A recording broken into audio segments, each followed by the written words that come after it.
আমি সমস্ত কিছু, আর আমি কিছুই নই। এরূপ প্রত্যেক যুগে ঘটেছে, আর আগামীতেও এই রূপই ঘটতে থাকবে।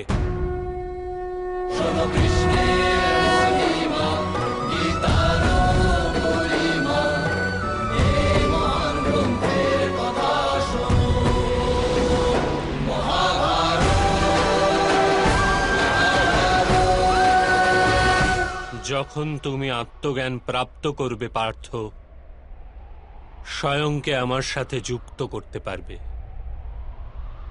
তখন তুমিও আমারই মতো স্বয়ংকে পরমাত্মা রূপে দেখতে পাবে।